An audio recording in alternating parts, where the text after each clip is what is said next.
I'm here in the very famous Mitre Square, which was where Catherine Eddowes was murdered, at that very spot. But I'll take you over to St James's Passage first. Catherine Eddowes was the second victim of Jack the Ripper's, about 45 minutes after he killed Liz Stride in Berners Street. Right, so in fact, out of all the canonical five Ripper victims, Catherine Eddowes is the only one who has any kind of memoriam, or just a few things written about her, officially anyway. But St James's Passage is this place.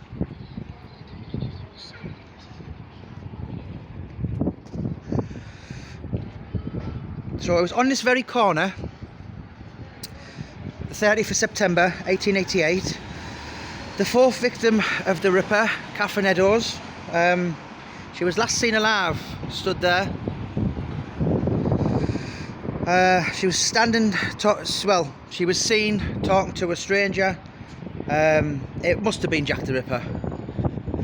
Shortly before her death, Catherine Eddowes was 46, prostitute. She was born in Wolverhampton, 1848, I think. And when she was 8 years old, her entire family actually walked to London to find work. Friends and family described her as quite intelligent, really jolly, but quite a fiery temper. And on the night of her murder, at around 8 p.m, Catherine was arrested for being, I think it's quoted as being gloriously drunk in Aldgate High Street, which is just kind of over there. So for running up and down the street, I think it was, she was intimidating a fire engine, so she obviously had a cracking sense of humour. Later that night, after she was released from the police cell, she headed back to Aldgate High Street in hope I found a client basically, so she could have got a bed for the night. Early that morning, about 1:30, there's a guy called Joseph Lavande, I think I've spelled that name right, and a friend were leaving the Jewish Workmen's Club on Duke Street, it's kind of opposite Mitre Square. And as they walked past this place, St James's Passage, they saw a man and a woman stand at that very corner. Catherine was touching the man's chest, and as the two men passed, it was obvious to them Catherine was becoming very friendly with him. Catherine's body was found 20 minutes later, just literally down there, which I'm going to go over. It's clear from the vivid eye accounts, clothing, and the evidence at the post-mortem that Catherine Eddowes was the woman seen in that corner with Jack the Ripper. What did they say about the guy? Dark moustache, wearing a tweed jacket and a deerstalker cap and a red neck scarf. These witnesses are thought to be the only real people who kind of seen Jack and lived to tell the tale. So Mitre Square. In fact, see that church over there? So that just gives you, I can't pronounce the name of it, Saint Broth. But anyway, that church there was back in 1888. There was a link behind selling sex was legal as long as you didn't stand still and you didn't approach anyone. So back in them days, there used to be literally, if you can picture this, 200 prostitutes walking, circling that church. And if they were ever approached by the police, many of the prostitutes would run in that church and they couldn't be touched because it was on holy ground. But if you could imagine 200 prostitutes circling that church, and obviously Jack's got Catherine Eddowes from there after he's killed Liz Stride from Berners Street, which is now Henrique Street. 45 minutes she's been dead. So she was seen, witnesses seen the pair stood exactly on this corner, obviously negotiating the deal. And so this is Mitre Square. It's a shame really, because last time I was here, the bricks were the original bricks that actually from that time. And every time I come back to London each year, there's a little bit of the East End history disappeared. So Mitre Square, less than 20 minutes after Catherine was last seen, PC Watkins walked into this square, and he's shown his light, and basically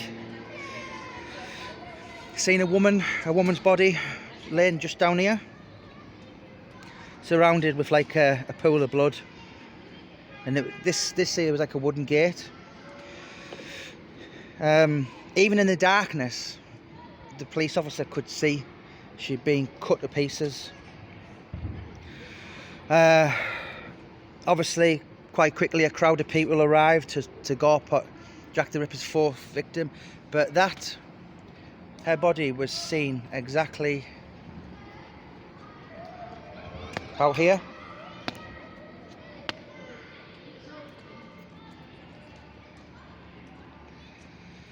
It's amazing really when you think, how could a woman be killed and no one, you know, there was a big factory there, along there, and there was a night watchman's house up here, that's now a school, but nobody heard any screams. The post-mortem revealed that Catherine had it was an 8-inch slash across the throat, so that's obviously cut her vocal cords, so even if she tried to scream, nothing would have come out. The other more gruesome and terrifying mutilations were done when she'd been dead. So to work in the dark and removing kidneys and all that kind of things, this is a lot which suggests he had some kind of anatomical knowledge. Mitre Square was only founded in, was it 1108 I think, by Matilda of Scotland, the wife of Henry I. The square is marked like a Holy Trinity. Do you know what as well, it seems to be like a lot of people over the years have said this is a really haunted square, and it's like a figure of a woman, basically that do you know what, the ghost is often, people say this, the ghost is exactly over there, and it's believed to be the ghost of Catherine Eddowes. So yeah, I mean, I was here last time 3-4 years back, and all these, I mean, this is pretty new now. There used to be a flower spot just, well, not far from Catherine Eddowes' body, and that was kind of like, you know, it was a nice tribute, if you like, but that's gone now, and yeah, it's all very much changed. But this is Mitre Square, and this is obviously what got the city police involved, because there was 2 police forces at that time. They never worked together, it's not like it is now. So there was 2 police forces and there was rivalry, so obviously the Met and the East End police, you know, they didn't really work together, and Jack the Ripper killed Catherine Eddowes and hurried back to the East End, which is where he left his cloth on Golson Street. So that obviously tells you he knew the East End like the back of his hand, which is really how he got away with murder 5 times. But yeah, this is Mitre Square, and this is exactly where Catherine Eddowes met her fate.